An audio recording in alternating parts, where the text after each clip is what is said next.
بسم اللہ الرحمن الرحیم۔ السلام علیکم۔ تعبیرنامہ چینل میں خوش آمدید۔ خواب میں زمرد دیکھنا۔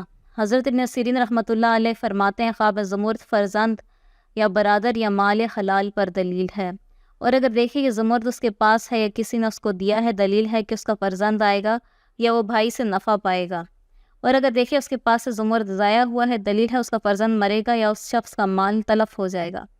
حضرت ابراہیم کرمانی رحمۃ اللہ علیہ فرماتے ہیں کہ زمرد خواب میں دیکھنا مذہب اور پاک دین پر دلیل ہے، اور جس قدر زیادتی اور نقصان زمرد میں ہوگا اسی قدر اس شخص کے مذہب میں نقصان ہوگا۔